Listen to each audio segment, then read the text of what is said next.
तुम्हारे मन की परेशानी का कारण क्या है? तुमने देखा होगा आज की भाग दौड़ की दुनिया में मन परेशान होता ही है और होना भी स्वाभाविक है, होना भी जरूरी है। अगर मन परेशान नहीं होगा तो तुम अपना काम कैसे करोगे, अपना उद्देश्य पूरा कैसे करोगे, अपने सपने पूरे कैसे करेंगे अगर मन परेशान ना हुआ तो। लेकिन मन परेशानी का कारण तब ज़्यादा बढ़ जाता है, तब ज़्यादा डर लगता है अगर ये तुम्हें देता है डर, चिंता और अनिश्चितता।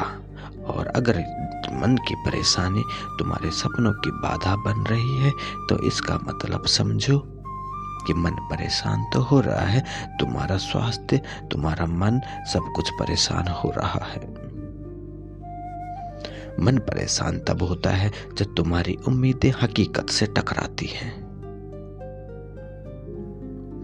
जब तुम किसी चीज की चाह रखते हो लेकिन वैसा नहीं हो पाता तो तब तुम्हारा मन हो जाता है अशांत। डर, चिंता, ईर्ष्या, असफलता, अनिश्चितता, ये सब मन की शांति को भंग कर देते हैं। तुम्हारा जो शांत मन है उन्हें अशांति में डाल देती है। तुमने देखा होगा कारण मन का कारण, कई कारण हैं दुनिया में। मन की परेशानी तब होती है जब तुम्हारी उम्मीदें और वास्तविकता के बीच टकराव होता है। जब तुम किसी चीज की अत्यधिक इच्छा रखते हैं लेकिन वह तुम्हारे अनुसार नहीं होती दिखाई पड़ती तो निराशा और असंतोष जन्म लेता है तुम्हारे मन के भीतर। ये जो असंतोष धीरे धीरे चिंता और तनाव और असुरक्षा का रूप ले लेता है, जिससे मन अशांत हो जाता है और तुम्हें लगता है असफलता से डर, भविष्य को लेकर अनिश्चितता और दूसरों से तुलना करने की जो प्रवृत्ति और इच्छाओं का न पूरा होना, ये सब तुम्हारे मन को परेशान करेंगे ही और ये सभी कारण मन की शांति को भंग कर देंगे। जब तुम अपनी अपेक्षाओं को नियंत्रित नहीं कर पाते या किसी भी परिस्थिति को सहजता से स्वीकार नहीं कर पाते तो तुम्हारा मन लगातार परेशान होता रहेगा और ये कभी समाप्त नहीं होगा। इसके अलावा बाहरी परिस्थितियां भी तुम्हारे मन की परेशानी का कारण बन जाती है। तुमने देखा होगा जब तुम अपने जीवन में किसी कठिनाई या संघर्ष का सामना करते दिखाई पड़ते हो तो तुम्हारे विचार नकारात्मक होने लगते हैं। ईर्ष्या और प्रतिस्पर्धा की भावना सबसे ज्यादा तुम्हारे भीतर जो है वो उससे और अधिक परेशानी मिल सकती है। ये ईर्ष्या और प्रतिस्पर्धा की भावना तुम्हें अधिक परेशान कर सकती है क्योंकि खुद को दूसरों से कम आंकने तुम लगते हो। तुम्हारे मन की अशांति का सबसे बड़ा कारण यही है कि तुम बाहरी दुनिया की घटनाओं को अपने नियंत्रण में लाने की कोशिश करते हो, जबकि सच्चाई यह है तुम अपने विचारों और दृष्टिकोण को बदलने की जरूरत मालूम पड़ती है। तुम्हें बदलना चाहिए अपने विचार और दृष्टिकोण। यदि तुम अपनी अपेक्षाओं को संतुलित रखते हो, जीवन की अनिश्चितताओं को स्वीकार करना सीखते हो तो मन को शांति और स्थिरता मिल सकती है। लेकिन तुम कोशिश ही नहीं करते हो। एक लड़का पढ़ाई में बहुत अच्छा है लेकिन बोर्ड की परीक्षा में उसे अपेक्षित अंक नहीं मिलते, बहुत परेशान हो जाता है, खुद को असफल मानने लगता है, धीरे धीरे तनाव में डूबता चला जाता है। लेकिन कोई समझाता है, उसके माँ समझाते, गुरु समझाते, कोई समझाता है अगर सूरज भी एक दिन ढलता है तो इसका मतलब यह नहीं कि वह फिर नहीं उगेगा। असली सफलता बार बार कोशिश करने में है, न कि हार मानने में। ये बात मान लो तो मन को शांत किया जाता है, आगे बढ़ सकते हो और सफलता पाई सकती है। इसका हल केवल किसी एक व्यक्ति या समाज के लिए नहीं बल्कि पूरे विश्व में लागू किया जा सकता है। मन की परेशानी का हल चाहे कोई भी देश हो, कोई भी संस्कृति हो, मन की शांति पाने के उपाय सभी के लिए समान रूप से प्रभावी हो सकते हैं। यह किसी एक व्यक्तिगत चीज नहीं है। तुम्हें चाहिए पहले मेंटर रेजिलियंस एंड एक्सेप्टेंस। अपने मन को स्वीकार करो, अपनी परिस्थितियों को स्वीकार करो, मानसिक रूप से लचीले बने रहो। जो तुम्हारे नियंत्रण में नहीं है उसे स्वीकार करना सीखना तुम्हें चाहिए।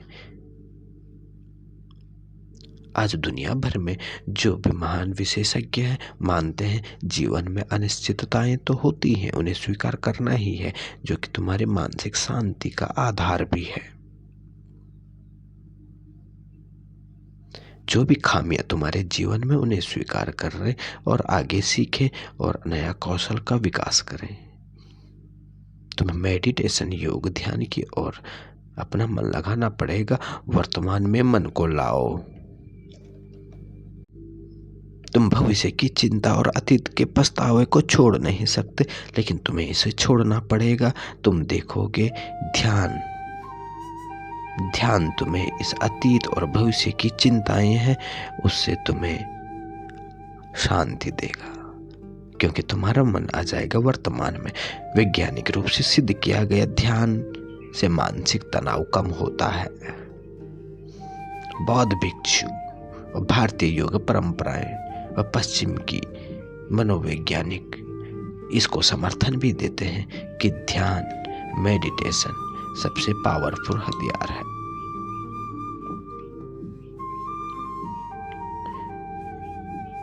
योग और व्यायाम से तुम्हारा शरीर स्वस्थ होगा, मन भी शांत रहेगा। केवल भारत में ही नहीं पूरे विश्व में मानसिक शांति के लिए एक प्रभावी उपाय माना गया है। साथ ही तुम्हारे कार्डियो एक्सरसाइज वॉकिंग और जो भी तुम घूमते फिरते हो ये सारी चीजें तुम्हें चिंता और तनाव कम करने में मददगार हो सकते हैं। तुम कोशिश कर सकते हो। यह बातें छोटी छोटी हैं, लेकिन सहज में अगर आप करते हो तुम देखोगी कुछ ही दिनों में तुम मानसिक परेशानियों से दूर हो जाओगे। तुम्हें अपने जीवन में जो भी अपेक्षाएं हैं, जो भी एक्सपेक्टेशंस हैं, तुम्हें किसी से भी या अपने से उनको नियंत्रित करने की कोशिश करो। जितना ज्यादा उम्मीद उतना ज्यादा दुख। जो तुम्हारे नियंत्रण में नहीं है उसकी चिंता नहीं करनी चाहिए। तुमने सुना होगा कर्म करो फल की चिंता मत करो, लेकिन तुम इसे अपनाते नहीं हो। अपना एक स्ट्रॉन्ग सोशल कनेक्शन बनाना जरूरी है। अकेले मत रहो, अपनों के साथ रहो। उठो बैठो खाओ, भंडो मत। परिवार और दोस्त के साथ समय बिताने से तुम्हारा मानसिक तनाव कम होगा और तुम्हें महसूस होगा एक शांति।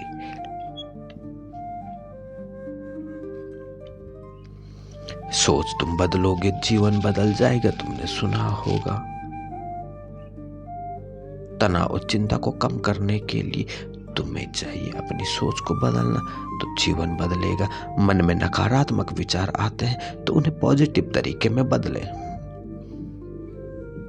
तुम्हें धर्म की जरूरत नहीं है, तुम्हें आत्म जागरूकता की जरूरत है। तुम्हारी आत्मा जागी, तुम धर्म से ऊपर उठे, तुम स्पिरिचुअल और आत्म जागरूक सेल्फ रियलाइजेशन के लेवल पे पहुंच सकते हो। तुम बंधे हो अपने धर्मों में, अपने देशों में, अपने कर्मों में, अपने जाति पाति और बिरादरियों में। कई लोग पूजा पाठ से मानसिक शांति खोजते हैं तो कुछ आत्मचिंतन से राहत पाते हैं। इसका संबंध किसी विशेष धर्म से नहीं बल्कि आत्म जागरूकता से है। आत्म की जागरूकता बहुत जरूरी है। तुम्हारी जो मानसिक शांति की नींव है ये रोजमर्रा की तुम्हारी आदतें हैं। तुम समय पर नहीं सोते हो, सोना चाहिए। तुम अच्छा खाना नहीं खाते हो, खाना चाहिए। तुम्हें मोबाइल ज्यादा उपयोग नहीं करना चाहिए, कम सीमित उपयोग करें। प्रकृति के करीब नहीं रहते हो, करीब रहना सीखें। ये सब मन को स्थिर रखने में मददगार होंगे। एक बार कोशिश तो करें। मन का परेशान होना स्वाभाविक है, लेकिन इसे स्थिर करना तुम्हारे हाथ में है। ये चीजें करने से न केवल तुम व्यक्तिगत रूप से खुश रह सकते हो, बल्कि तुम्हारी दुनिया मानसिक शांति और खुशहाली की ओर बढ़ सकती है। तुम्हारा परिवार खुशहाल हो सकता है, तुम्हारे रिश्ते खुशहाल हो सकते हैं।